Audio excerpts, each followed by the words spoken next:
아멘. 네, 오늘은 창세기 12장 1절부터 9절의 말씀을 가지고 저희 계속 나누고 있는 창세기 연속 설교, 오늘은 22번째 시간 나누도록 하겠습니다. 우리 좌우에 계신 분들과 한번 인사했으면 좋겠습니다. 반갑습니다. 잘 오셨습니다. 네, 반갑습니다. 저희가 계속 창세기 나누고 있는데요. 이제 창세기가 벌써 12장으로 들어왔네요. 우리가 이제 잘 아는 말씀 오늘 나눌 텐데 또 새로운 은혜가 있을 줄 믿습니다. 여러분, 하나님은 하나님과 함께하는 우리 인생의 여정이 기쁨으로 가득하길 원하십니다. 아멘.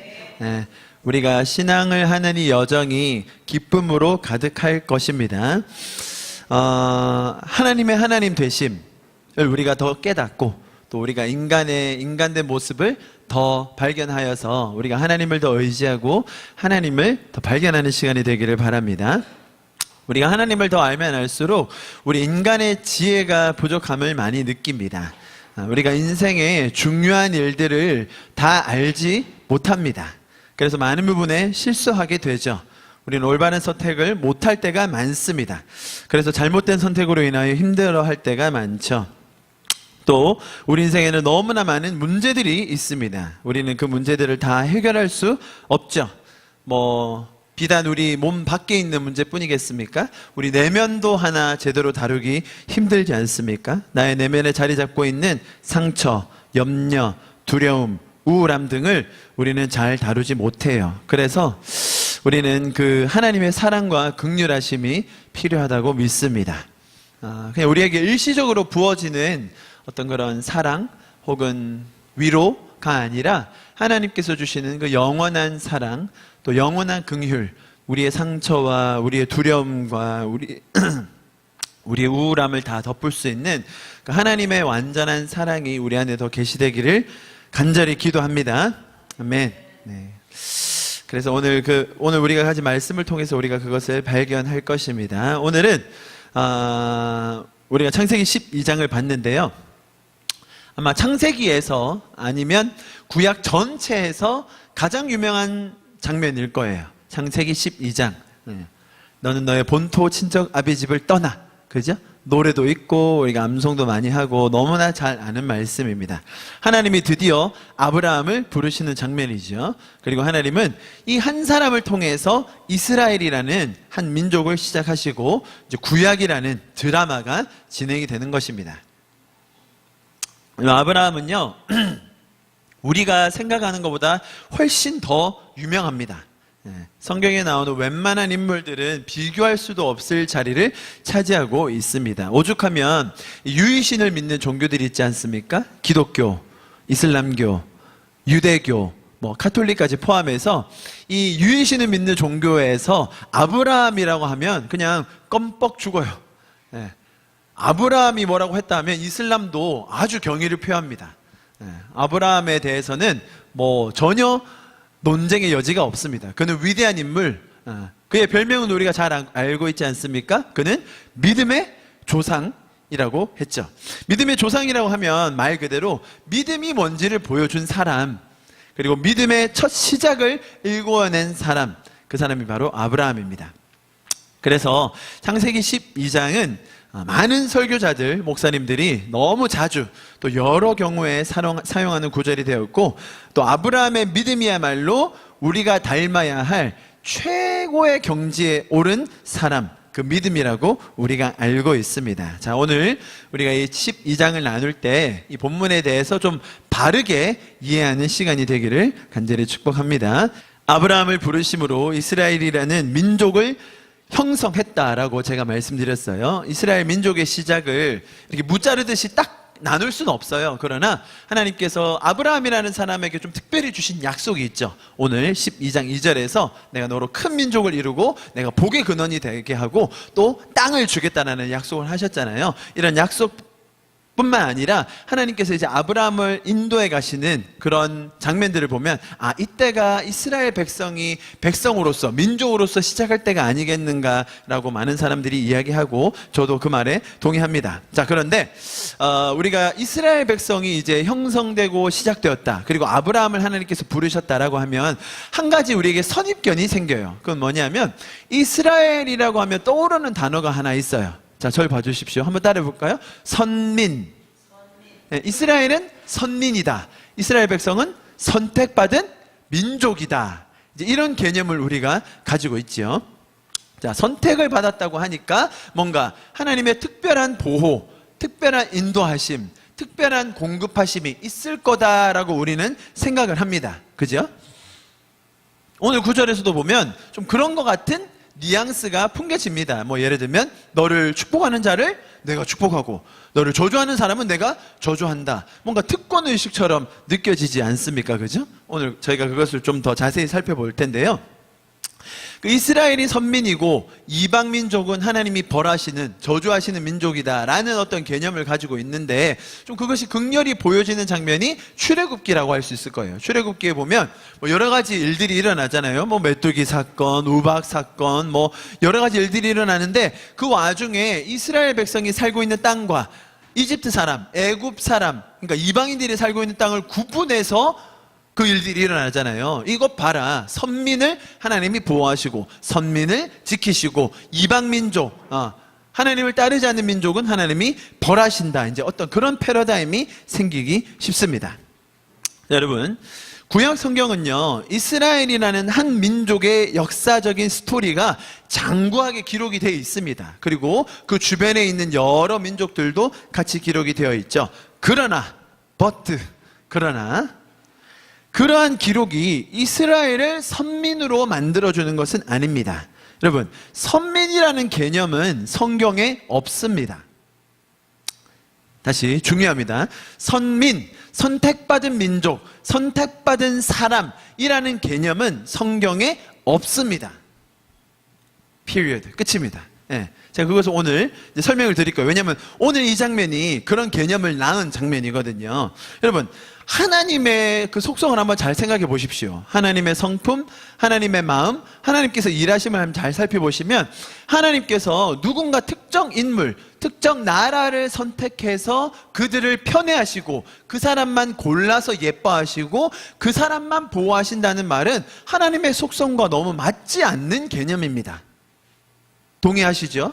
그런데 이상하게 우리는 이스라엘이라는 단어가 나왔을 때, 또 유독 아브라함이 나왔을 때는 저 사람은, 저 민족은 선택받았다, 저는 하나님께서 특별히 부르셨다라고 우리가 인지할 때가 많다는 거죠. 여러분, 선민, 선택받은 특별한 사람이라는 개념은 인간이 만들어낸 것입니다. 인간이 만들어낸 거예요. 왜냐하면 나도 선민이고 싶거든요. 오죽하면 뭐 그런 책들도 있었죠. 한국 사람, 한민족이 선택받은 사람이다 뭐 이러면서 이스라엘만 선택받은 민족이 아니라 우리도 선택받은 민족이라고 하면서 우리 민족의 그 아리랑 계보와 이런 것들을 막 보면서 우리도 선택받았다 막 이렇게 주장하는 사람들도 있어요. 왜냐하면 나도 선택받고 싶은 거거든요. 나도 이스라엘 백성처럼 나도 하나님의 그 편에 좀 골라서 사랑하시는, 10자식이 있어도 좀 한 명이 눈에 들어오는 것처럼 나도 하나님께 특별한 사랑을 받고 싶다라는 개념, 이 인간의 마음속에 있기 때문입니다. 여러분, 하나님은 이스라엘을 선민으로 부르신 것이 아니라, 잘 들어보십시오, 장자의 나라, 그죠? 혹은 제사장 나라로 부르셨습니다. 자, 그거는 동의하시잖아요. 왜? 너희를 제사장 나라로 불렀다라고 이야기하신 적이 많으니까요. 자, 여러분, 제사장 나라의 역할은 뭐냐면 그들을 시간적으로 먼저 부르신 거예요. 시간적으로. 그래서 시간적으로 먼저 불림을 받아서 경험한 하나님의 은혜, 그 하나님의 원리를 모든 민족, 이방 나라들, 모든 열방 가운데 흘려보내는 역할을 하는 것이 제사장 나라예요. 자, 이해하셨죠? 제사장이기 때문에 특별하고 그만 특별히 보호받는 것이 아니라 먼저 시간적으로 먼저 택함을 받아 그들이 은혜를 받은 것을 열방 가운데 나누는 역할을 하는 것이 바로 제사장 나라입니다. 우리 잘 아는 말씀 같이 한번 읽었으면 좋겠는데요. 베드로전서 2장 9절의 말씀입니다. 우리 한 목소리 읽어볼까요? 시작. 그러나 너희는 제사장들이요 거룩한 나라요 그의 소유가 된 백성이니 이는 너희를 어두운 데서 불러내어 기이한 빛에 들어가게 하시니 아름다운 덕을 선포하게 하려 하심이라. 너희가 전에는 백성이 아니더니 이제는 하나님의 백성이요 전에는 긍휼을 얻지 못한 자이더니 이제는 긍휼을 얻은 자이더라. 여러분, 옛날에 우리는 하나님의 긍휼을 얻지 못하던 자들이었습니다. 우리는 전에는 백성이 아니었습니다. 그러나 이제 하나님은 우리를 백성으로 불러주셨습니다. 아멘. 우리가 긍휼을 입는 자로 불러주셨습니다. 그래서 우리는 누굽니까? 택하신 족속인 거라는 거예요. 자, 여기서 택하신 족속이라는 말은 너만 택했어, 나머지는 택하지 않았어가 아니라 하나님의 구원의 그 경륜에 들어온 우리 모두가 제사장이요 택함을 받은 사람들이요 하나님의 사랑을 충분히 받는 자들이다라는 말을 신약에서 우리에게 일반화하여 이야기하고 있는 것입니다. 아멘. 우리는 이스라엘에 되면 이방 중에 이방입니다. 여기서 이스라엘 가보신 분 계십니까? 저는 가봤죠. 이스라엘 가보면 그 유대인들이 살았던 지역 아직 있습니다. 유대인들도 아직 있어요. 통곡의 벽에 가면 아직도 그 모자를 쓰고 하루 종일 기도합니다. 그 사람들을 보면 와, 저 사람들 참 대단하다, 역시 선택된 민족이다 라고 생각하기 쉬워요. 아니에요, 여러분. 우리도 하나님께 이스라엘에 되면 이방으로 여겨질 수 있었지만 하나님은 모든 민족을 구원하기 위하여 우리를 부르셨고 지금 저와 여러분이 하나님께 거룩한 백성으로 예배를 드리고 있는 것을 믿습니다. 아멘. 이스라엘은 더 위대하고 더 뛰어나고 더 믿음이 좋아서 선택받은 것이 아닙니다. 여러분, 결코 이 사실을 잊지 마시기 바랍니다. 조금 더 쉽게 얘기해 볼게요. 쉽게. 여러분, 이스라엘은 샘플입니다. 샘플. 그들은 모든 민족 중에서 대표되는 한 민족으로 샘플로 선택받았을 뿐이에요. 그 샘플을 보면서 비슷한 다른 처지에 있는 다른 사람들, 다른 민족들, 다른 나라들이 그들을 보고 스스로 돌아보고 거울을 삼고 배우면 되는 거예요. 자, 예를 들면 이런 거예요. 여러분, 이렇게 앞에 사진 보이시나요? 군대에 입대하면요 훈련소에 가서 이제 민간인의 신분을 벗습니다. 가서 다양한 것들을 배우거든요. 그 중에 대표적인 게 하나가 지금 배우고 있는 총검술이에요. 총검술. 이제 총을 가지고 총을 다루는 법을 배워요. 뭐 밭대로 총부터 시작해서 겨루는 자세 뭐 이렇게 배웁니다. 자, 그런데 이제 교관이 빨간 모자 쓴 사람이 시범을 보여요. 시범을 보이고 나서 이제 제일 앞에 앉아 있는 한 명을 불러요. 야, 너 나와봐. 해서 이제 시켜요. 자기가 보여준 거를. 그럼 걔는 따라하면서 이제 어정쩡하겠죠. 엉거주춤하는데 이제 틀린 부분을 바로 잡아주고, 어차피 걔네들도 다 그렇게 틀리고 있거든요. 그래서 고쳐주고, 자, 얘 봐라, 잘 따라해라 라고 하면서 고쳐주는 거예요. 자, 그러면 이제 모든 사람들이 그 샘플을 보고 따라하는 거죠. 그런데 이제 일과가 끝나고 밤이 되어서 이제 앞에 나왔던 얘가 자기 동료한테 얘기하는 거예요. 야, 참 이 인물은 어쩔 수가 없나 봐. 나는 가만히 있었는데 이렇게 눈에 확 띄나 보지? 군복을 입으면요, 군대 들어가면 이제 특징이 뭐냐면 다 머리를 깎고 다 똑같은 옷을 입어요. 그래서 과거에 얼마나 자기가 날렸는지, 과거에 얼마나 화려했는지 알 수가 없어요. 그래서 군대 가면 많이 싸워요. 네가 뭔데? 이러면서 내가 누군지 알아? 하면서 많이 싸우니, 훈련소 때 자기가 잘 나갔다는 거지. 근데 머리 깎이고 옷 입히고 훈련 받으면 다 새까매져서 다 똑같거든요. 근데 자기가 외모가 출중하여 그 중에 뽑힌 줄 알고 가서 자랑을 하면 옆에 있는 동료가 뭐라고 하겠어요? 뭔 멍멍이 소리야. 너 앞에 있어서 뽑힌 거잖아. 네가 뭐 잘났어? 라고 얘기하겠죠. 자, 잘 보세요, 여러분. 이스라엘이 그 원리라는 거예요. 이스라엘을 뽑으신 하나님은 걔 외모가 출중해서 얘가 총검술을 잘할 것 같아서 얘를 뽑으면 나의 말을 잘 듣고 순종할 것 같아서 뽑은 게 아니라는 거죠. 자, 그러니까 확실히 이해가 되죠. 이스라엘이 구약에 적혀있는 역사가 어떤 역사예요? 순종의 역사입니까? 불순종의 역사입니까? 자, 여러분, 제가 이제 창세기를 쭉 보면서 뭐 또 다음 기회가 있을 때 구약들을 보면서 이야기하겠지만, 자, 뭐 1000가지 사건이 있다. 자, 이스라엘이 순종한 건 몇 번? 한 번이 안 돼요, 여러분. 100만 번 중에 한 번 있을까요? 없다고 보면 돼요. 자, 이스라엘을 왜 뽑으셨을까요? 제일 못할 것 같아서. 한국을 뽑았으면 이스라엘보다 더 못했을까요? 더 잘했을 거예요. 자, 여러분, 이스라엘을 뽑으신 이유는 샘플이에요. 샘플. 그들이 잘나서, 그들이 순종을 잘해서, 그들이 하나님의 말씀을 저 잘 이해하고 받아들여서 no, 아니라는 거예요. 자, 똑같은 원리가 아브라함에게도 적용되는 거예요, 여러분. 그 얘기를 우리가 오늘 살펴볼 거예요. 자, 이스라엘은 선민이 아니라 제사장 나라라는 거예요. 제사장 나라. 시간적으로 먼저 선택을 받아 그들에게 먼저 은혜가 주어졌을 뿐이라는 거죠. 자, 여러분, 아브라함도 꼭 마찬가지예요. 우리가 아브라함이라고 생각하면 아브라함 컴플렉스가 있어요. 우리에게 아브라함 컴플렉스. 아브라함 하면 떠오르는 사건 딱 하나 있잖아요. 그게 뭡니까? 오늘 장면과 더불어 또 대표적인 사건 뭐가 있죠? 아브라함이 아들을 바친 사건. 여러분, 아브라함의 아들 이삭은 지금 제가 자녀가 3명인데 에덴이만큼의 그런 소중함이 아니에요. 저는 에덴이를 30대에 낳았고요. 저희 와이프는 24살에 낳았죠. 이삭은 몇 세에 낳았나요? 이게 아브라함에게 이삭은 우리가 생각하는 수준의 어떤 그 귀함이나 애주중지를 넘어서는 거예요. 자, 그 와중에 아브라함이 이삭을 바쳤어요. 자, 근데 중요한 게 있어요. 아브라함이 이삭을 바친 장면이 창세기 몇 장인지 아세요? 22장이에요. 22장. 저 요걸 꼭 기억하세요. 22장이에요. 12장이 아니에요. 13장이 아니에요. 18장도 아니에요. 22장이에요. 자, 12장에서 아브라함을 부르신 하나님이 22장이 가도록 어떤 일을 하셨는지를 알고 나면 22장의 행동이 이해가 되는 거예요. 근데 우리는 12장과 22장을 동일 전산해 보고 22장이 있으니까 이거 봐, 그러니까 12장에서 부르셨지라고 이해한다는 거예요. 자, 여러분, 아주 잘못된 해석이에요. 제 말 무슨 말인지 아시겠죠? 우리가 아브라함 컴플렉스를 가지고 있다니까요. 그러니까 이삭을 바친 장면은 모든 설교자들이 정말 많이 강조하는 장면이에요. 왜? 하나님께서 이삭을 바치라고 할 때 아브라함이 아침 일찍 일어나서 눈도 껌뻑하지 않고 의심도 한번 하지 않고 불평도, 아니 하나님 어쩌라는 거예요? 막 원망도 하지 않고 그냥 가요. 그냥 가서 바쳐버려요. 자, 여기서 나올 수 있는 적용이 뭐죠?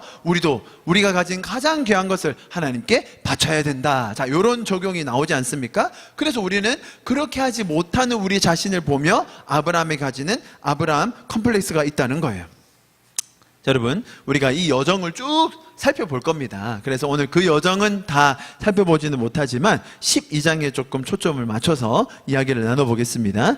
아브라함의 믿음의 여정이 시작인 12장과 더불어서 아브라함의 전체적인 삶에 대한 이 기존의 설교들을 들어보면 대부분 이런 내용들입니다. 제가 또 한번 짧게 원래 우리가 많이 들어왔던 설교를 한번 요약해 보겠습니다. 지금부터는 아멘 하시면 안 됩니다. 아시겠죠? 아멘 하시면 안 되는데 계속 아멘이 나올 거예요. 자, 한번 잘 들어보십시오. 제가 이야기해 보겠습니다. 아브라함의 신앙을 본받자. 첫째, 아브라함은 분리의 신앙을 몸소 실천했습니다. 하나님께서 아브라함을 택하실 때는 먼저 내 고향을 떠나라고 말씀하셨습니다. 지금까지 나를 키워준 부모와 정든 친척을 다 버렸습니다. 과감히 옛 습관을 내던지라는 뜻이죠. 하나님께서는 오늘도 우리를 부르시고 택하실 때 먼저 세상에서 분리하시고 난 다음 하나님의 사람으로 쓰시는 것입니다. 아멘? 자, 아멘이 나오죠? 맞는 말 같잖아요. 그죠? 이것이 하나님이 쓰시는 사람의 중요한 조건이에요. 조건. 이런 말을 많이 합니다. 성도는 세상과 완전히 분리되어야 하나님께서 쓰십니다. 아멘? 우리 현주 자매 아멘? 끝까지 안 넘어가네요. 자, 아브라함이 믿음의 조상이 될 수 있었던 이유는 하나님의 명령을 받았을 때 아무런 저항도 하지 않고 반항도 하지 않고 순종을 미루지도 않았다는 것이죠. 즉각 순종. 할렐루야. 좋은 거잖아요. 하나님의 지시대로 우상의 도시인 갈대아 우르를 떠났어요.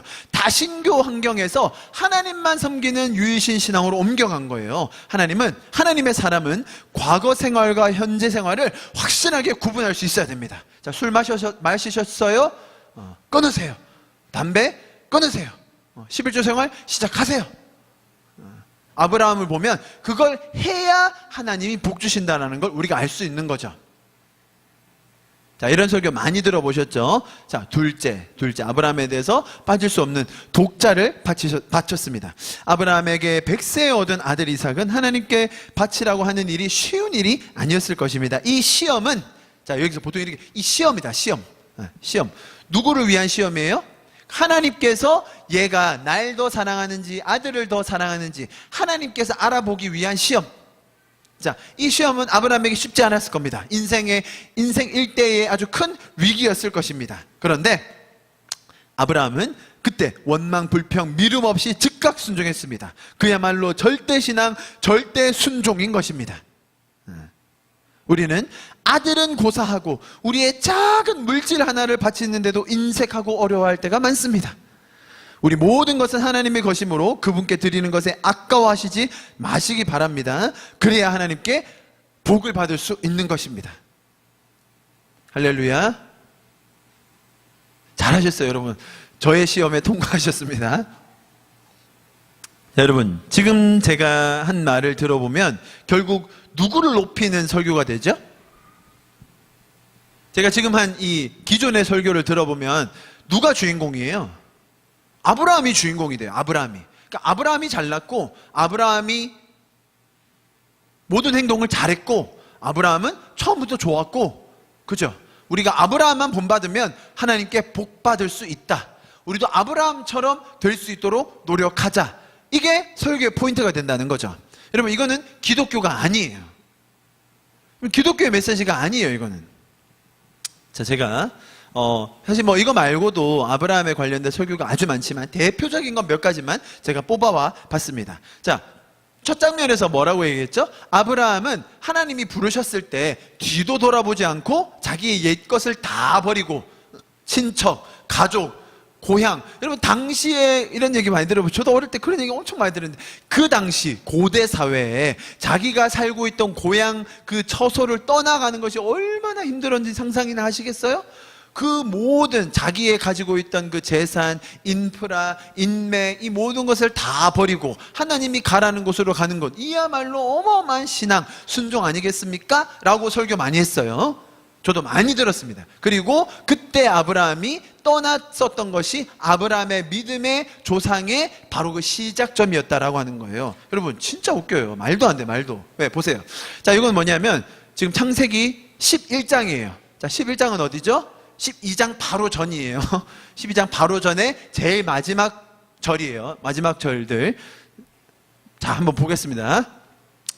아브라함과 나홀이 장가들었으니 아브라함의 아내의 이름은 사레, 우리가 알죠? 나홀의 아내의 이름은 밀가니 하란의 딸이요, 하란은 밀가의 아버지며 또 이스가의 아버지더라. 자, 이름이 많이 나오니까 우리가 잘 안 읽어요, 이 장면을. 11장에 다 이름만 나오거든요. 그래서 우리가 잘 안 읽어요. 그런데 자세히 보세요. 자, 사레는 임신하지 못하였으므로 자식이 없더라. 자, 우리가 아는데요. 31절. 데라가 누굽니까? 데라, 아브라함의 아버지예요. 됐죠? 아브라함의 아버지. 설명 나와요. 데라가 그 아들 아브라함, 그리고 또 아들이 또 누가 있어요? 하란. 됐죠? 그러니까 아브라함과 하란은 형제. 그러니까 하란의 아들이 누구예요? 롯. 누구의 손자? 데라의 손자. 됐죠? 그러면 이게 롯은 아브라함에게 누구예요? 자기 동생의 아들이니까 조카. 자, 그래서 아브라함의 조카 롯이 되는 거예요. 여기까지 이해하셨죠? 자, 근데 보세요. 그의 며느리, 그러니까 롯의 며느리, 아브라함의 아내 사레를 데리고, 자, 여기 잘 보세요. 자, 31절 주어건 데라가, 그러니까 아브라함의 아버지가, 됐죠? 아브라함의 아버지가 어디로 갔다고요? 얘네들 다 데리고 어디로 갔다? 갈대아인의 우르를 떠나 어디로 갔다? 가나안으로 갔다. 됐어요? 됐죠? 가나안으로 떠났어요, 지금. 하더니 하란에 이르러 거기, 자, 무슨 말이냐면, 자, 갈대아 우르를 떠났고 가나안으로 가는 중에 지금 잠깐 어디 머물러 있다? 하란에 머물러 있다. 이해하셨죠? 자, 데라는 나이가 205세가 되어서 하란에서 죽은 거예요. 이해하셨죠? 자, 그러면 여기서 이제 지금 이 장면 끝나고 이제 우리가 12장 1절, 하나님이 갑자기 나타나셔가지고 아브라함에 이야기하신 장면이 나와요. 자, 여기서 제가 질문. 하나님이 아브라함에게 나타나셔서 전혀 생각해 본 적도 없는, 알지도 못하는 땅, 그리고 가고 싶지도 않았던 미지의 땅으로 자기가 가진 걸 다 버리고 불평하지 말고 떠나라고 하셨나요? 아니면 아브라함은 원래 그쪽으로 가던 길이었나요? 자, 답이 뭔가요? 자, 만약에 11절 안 읽고 우리가 원래 하던 그런 설교대로 듣는다면 1번이겠죠. 아브라함은 잘 살고 있었는데, 아브라함은 그냥 그쪽에서 많은 사람들과 뭐 거기서 편안함을 누리면서 잘 살고 있었는데 하나님이 원래 가졌던 그 편안함, 안락함 다 버리고 친척 고향을 다 버리고 새로운 땅, 미지의 땅, 내가 약속한 땅, 내가 가르쳐줄 땅, 그 땅으로 가라고 하셨나요? 우리는 그렇게 알고 있었다는 거예요.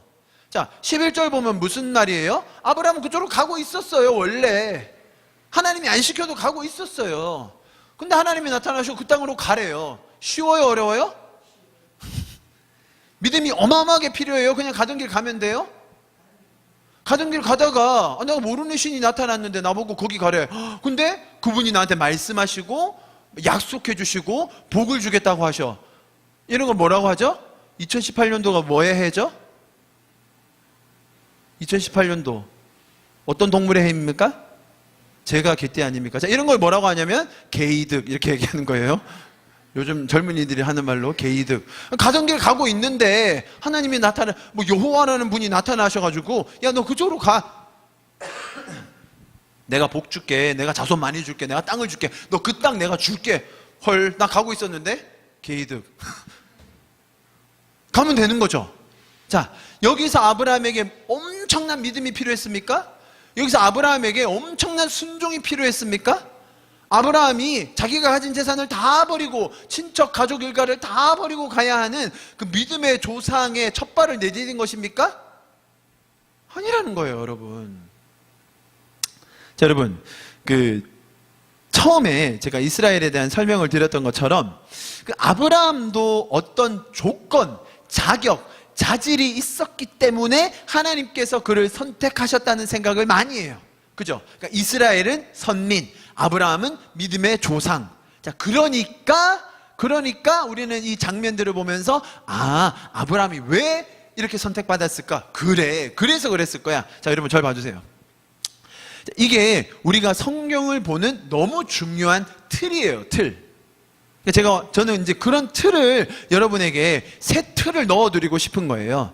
무슨 말이냐면 우리는 아브라함 중심의 틀이 있는 거예요.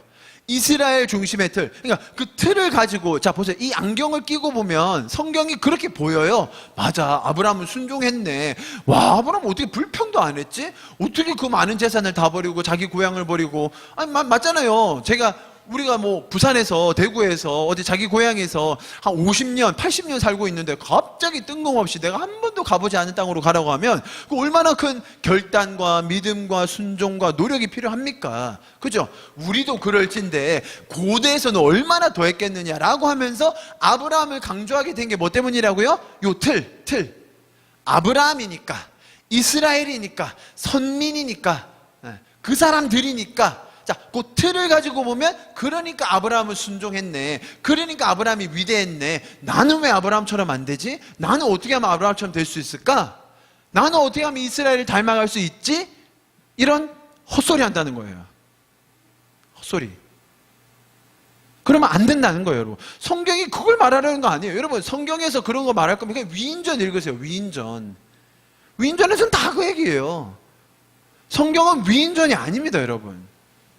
성경을 위인전으로 보면 맨날 내 이 못난 모습만 보는 거예요. 나는 왜 안 될까? 나는 왜 저 사람처럼 못할까? 나는 왜 아브라함처럼 순종 못할까? 나는 왜 아브라함처럼 이삭을 바치지 못할까? 아브라함 컴플렉스에 갇혀 사는 거예요. 여러분, 이 생각의 틀을 바꾸면 하나님이 보이는 거예요. 아멘? 우리는 하나님을 봐야 되는 거예요. 성경은 하나님을 가르쳐주고 있는 책입니다.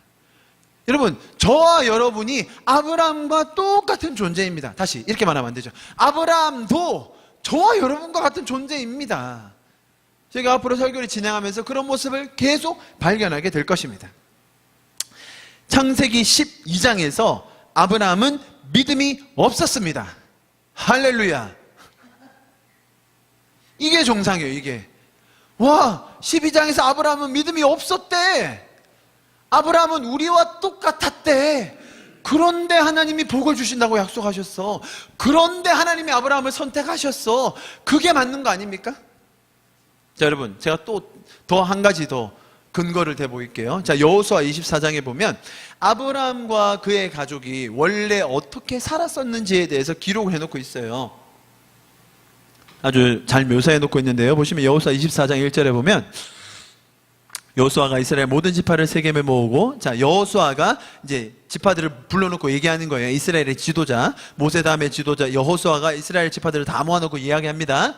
자, 나와 선지라, 다 나왔죠? 여호수아가 모든 백성에게 이르되 이스라엘의 하나님 여호와께서 이같이 말씀하시기를, 옛적에, 자, 우리 한참 전에 우리 선조에 누가 있었어요? 우리의 조상들, 곧 아브라함의 아버지 누구예요? 나홀의 아버지 누구예요? 데라. 그러니까 아브라함과 나홀은 형제겠죠? 그 아버지가 누구예요? 데라. 자, 데라에 대해서 설명하는데 뭐라고 하냐면 보세요. 강 저쪽에 거주하여, 우리가 이 가나안 땅에 왔는데 그 요단강 건너기 전 저쪽에 거주하여 뭘 했다고요? 자, 됐어요. 여기까지. 다른 신을 섬겼다. 그 뒤에는 뭐 또 다른 사람들이 이야기를 쭉쭉 적어 놓습니다. 자, 아브라함의 아버지는 뭐 하는 사람이었다고요? 자, 이 말을 통해서 우리가 발견하게 되는 거예요. 아브라함의 아버지였던 데라는 하나님이 아닌 다른 신을 섬겼다. 그래서 우리가 이 말을 가지고 아마 데라는 이방신을 섬기는 제사장이었을 거다. 충분히 그런 유추 가능하겠죠. 그런 얘기 많이 들어보셨죠? 아브라함 집안은 우상을 만드는 집안이었다. 들어보셨어요? 안 들어보셨어요?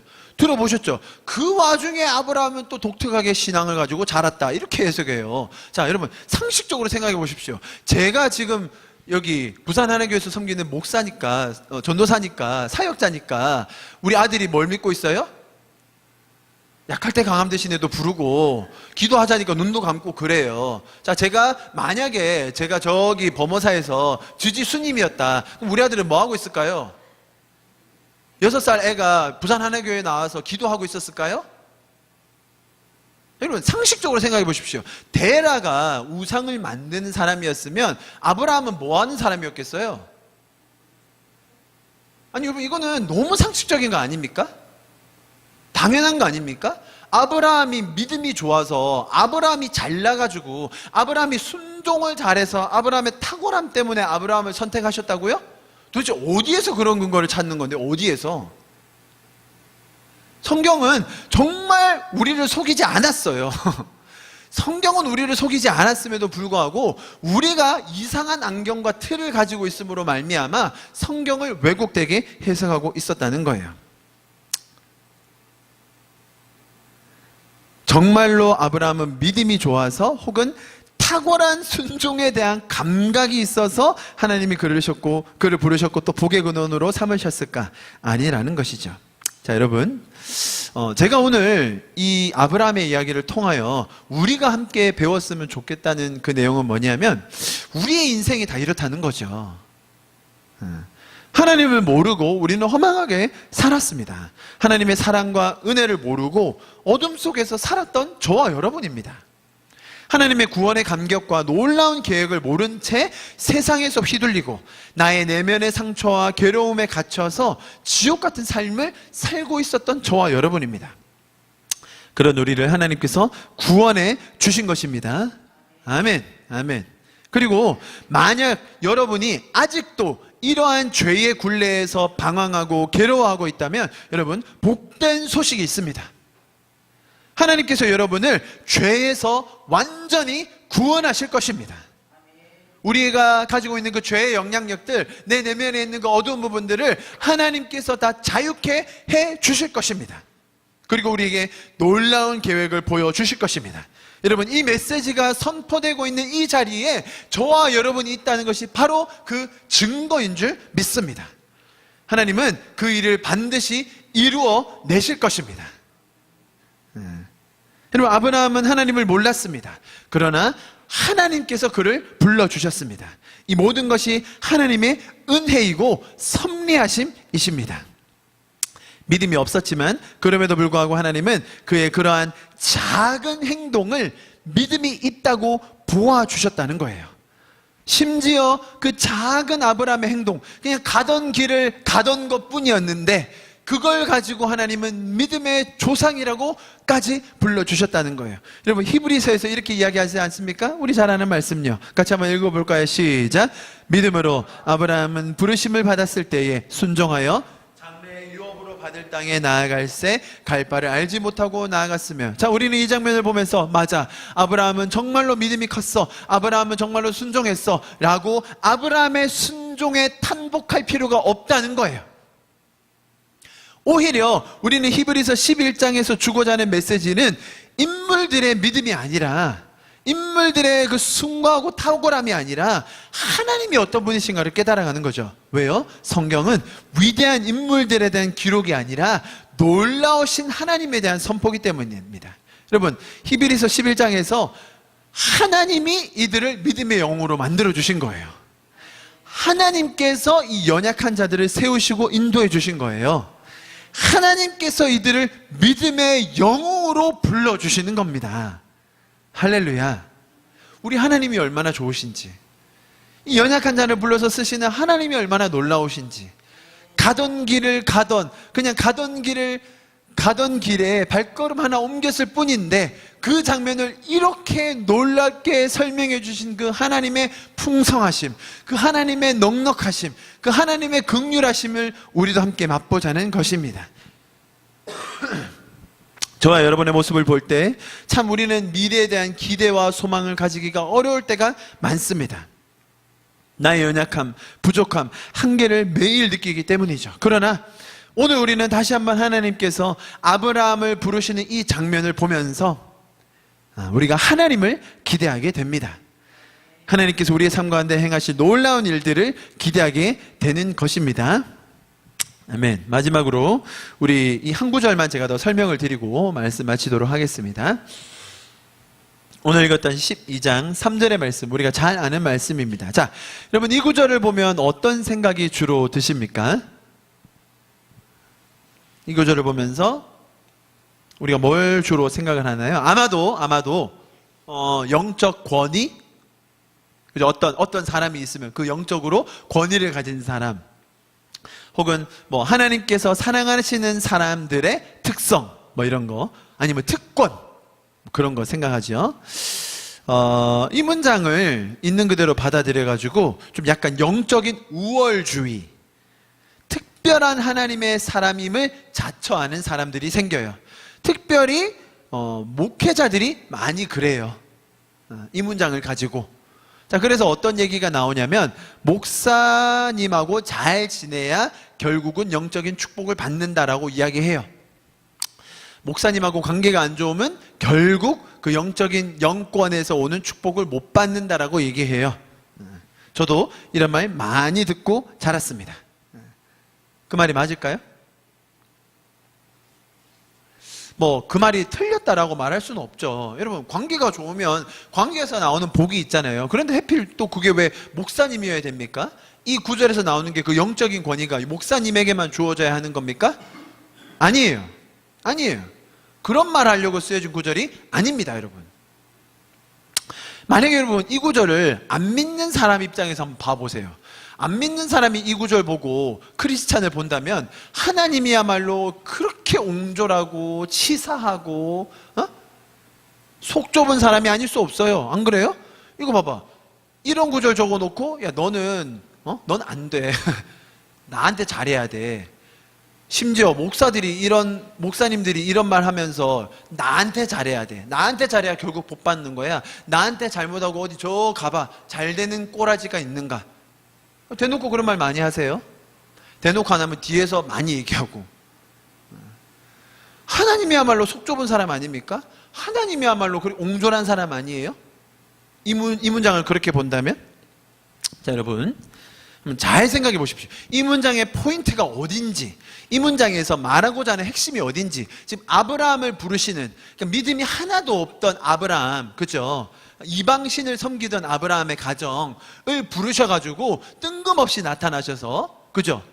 그러니까 아브라함은 하나님이라는 존재, 여호와라는 존재를 전혀 모르고 있는데, 그런 여호와라는 분이 나타나셔서 복을 주시고 약속을 하시더니 지금 이 말씀을 하시는 거예요. 자, 그런 맥락에서 지금 이 문장의 포인트가 어디며 이 문장을 왜 이야기하시는지를 우리가 봐야 된다는 겁니다.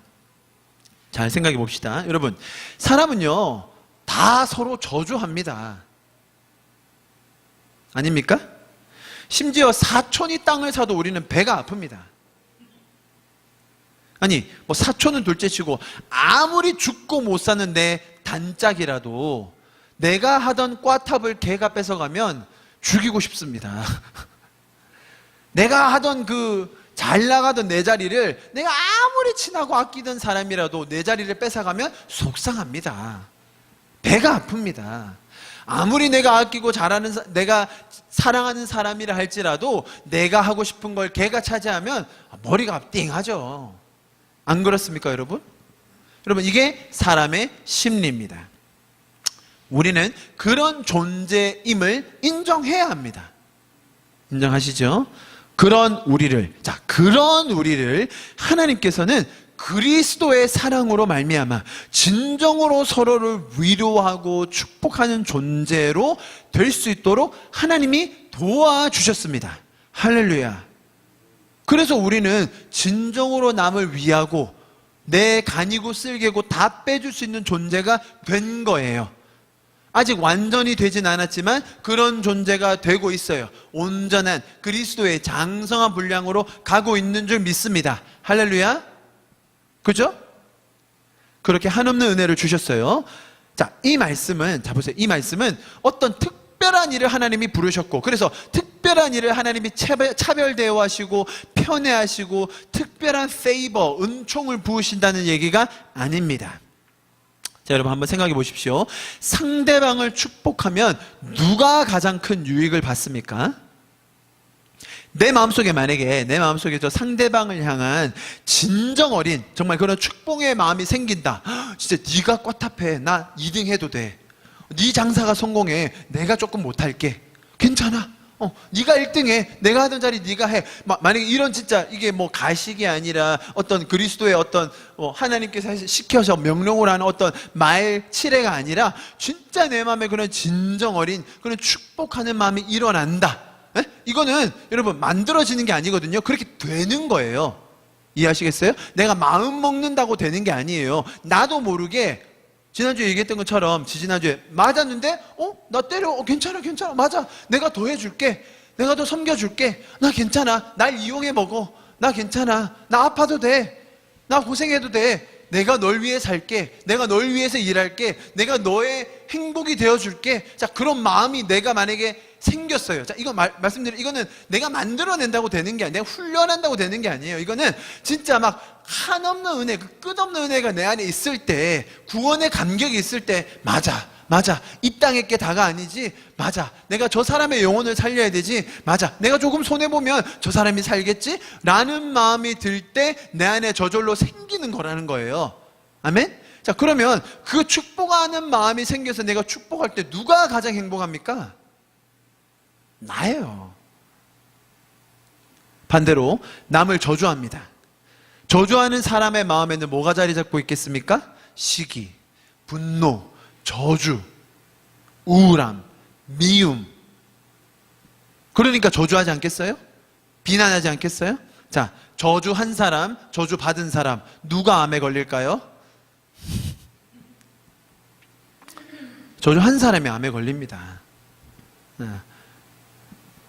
그 사람을 저주하는 마음, 저 사람을 미워하는 마음, 그 말이잖아요. 왜 저주하겠어요? 저 사람이 밉고 싫고 저 사람 하는 행동 하나하나가 다 내 눈에 마음에 안 들고, 그죠? 바꾸고 싶고 고쳐주고 싶고 저주하고 싶고 그냥 싹 잘라 없애버리고 싶고. 자, 그런 마음이 내 마음에 가득해요.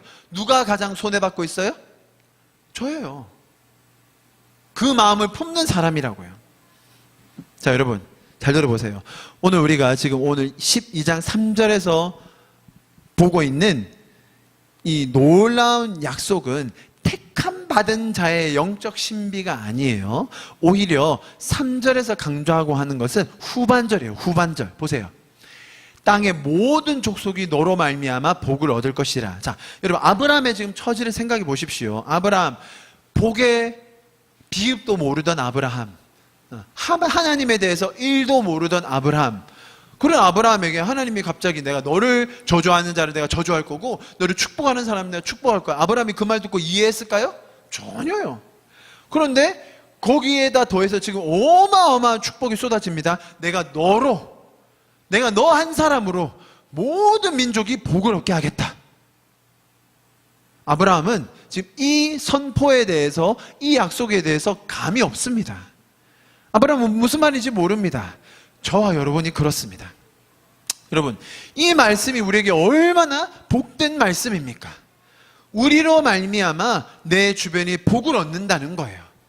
우리로 말미암아 내 주변의 모든 사람들, 이 나라들, 이 민족이 복을 얻게 될 거라는 것입니다.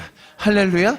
자, 어떻게 할 때입니까? 내 마음속에 그런 축복의 마음이 넘쳐날 때에 내 마음속에 내가 원래 가졌던 그런 시기, 질투, 저주하는 마음이 그리스도의 사랑으로 다 눅눅듯 사라지고 내 마음의 그 상처, 억울함, 두려움, 그 어두운 마음들이 그리스도의 긍휼하심으로 다 눈녹듯 사라지고 그 주님의 보혈의 피로 깨끗해진 우리가 사랑하고 섬기고 은혜를 베풀 때에 우리 주변에 있는 사람들이 그 복을 누리게 되지 않겠습니까? 여러분, 우리 주변의 사람들이 그 은혜와 복으로 말미암아 살아나고 영혼이 솟게 되는 것을 여러분 보기 원하시지요? 아멘. 그것이 오늘 이 말씀 12장의 말씀이 우리에게 전해주고 있는 사건이라는 것입니다. 할렐루야. 말씀을 마무리하겠습니다. 자, 여러분, 우리가 사랑과 은혜에 대해서 아무것도 모르고 이 죄악 속에서 살 때에 하나님은 먼저 우리를 불러주시고 약속을 주셨습니다. 하나님의 전적인 은혜로 우리는 구원을 받은 자들입니다. 그래서 죄에 매여서 죄의 노예로, 죄의 종으로 살 수밖에 없었던 우리들을 구원해 주신 그 은혜를 우리는 평생 감사하며 살 수 있는 것입니다. 여러분, 혹시 아직도 죄로부터 자유를 경험하지 못하고 계십니까? 나의 죄성, 나의 상처, 과거, 어려움, 관계, 잊혀지지 않는 문제들, 혹은 또 앞으로 산적한 이 문제들로 인하여 고민과 번뇌와 어려움을 겪고 계십니까? 맞습니다, 여러분. 우리 인생은 결코 쉬운 것이 아닙니다. 그래서 하나님은 우리를 계속해서 초청해주고 계신 것입니다. 계속해서 우리에게 하나님의 이 신실한 약속을 주고 계신 것입니다. 자, 여러분, 저를 봐주십시오.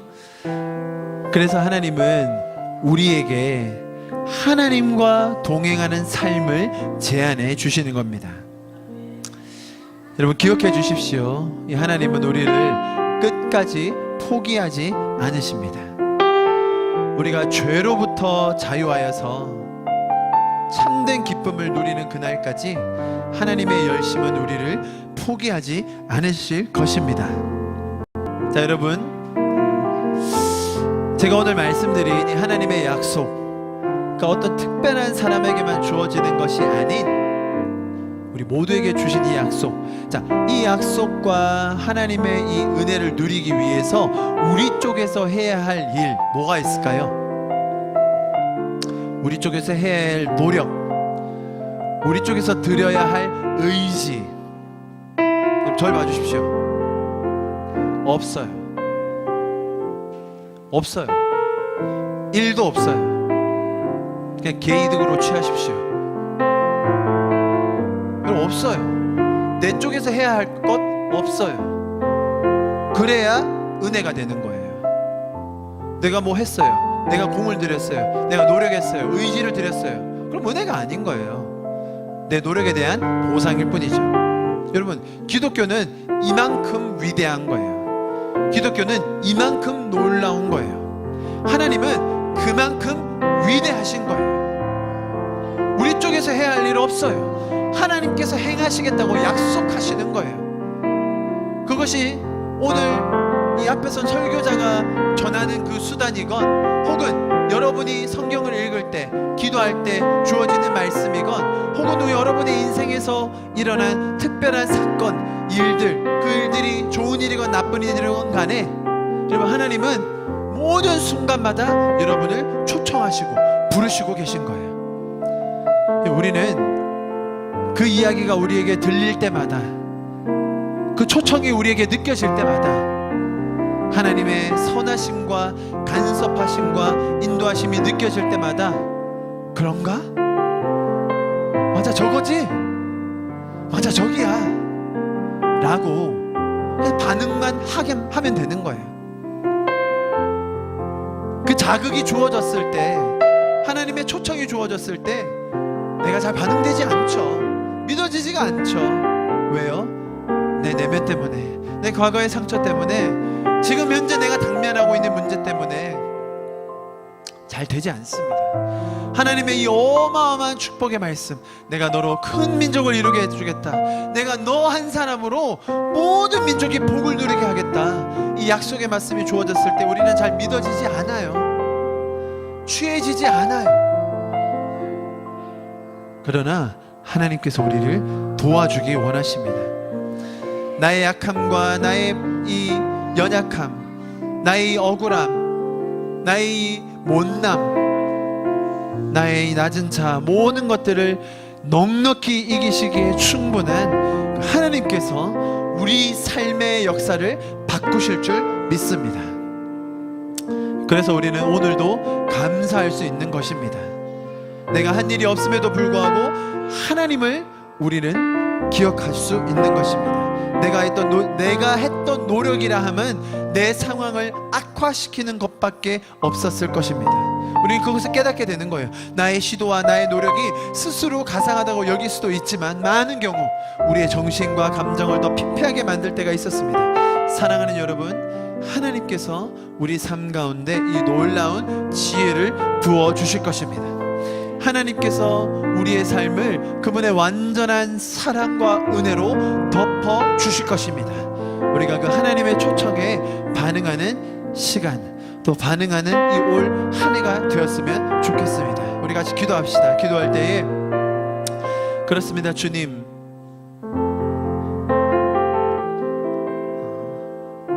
우리가 아브라함입니다. 우리는 우상을 섬기던 자였습니다. 나는 하나님을 전혀 모르던 자였습니다. 나는 순종할 수 없는 자입니다. 내가 했던 이 노력, 의지, 모두 나의 삶을 오히려 더 곤궁 속으로, 핍절함 속으로 몰고 갔습니다.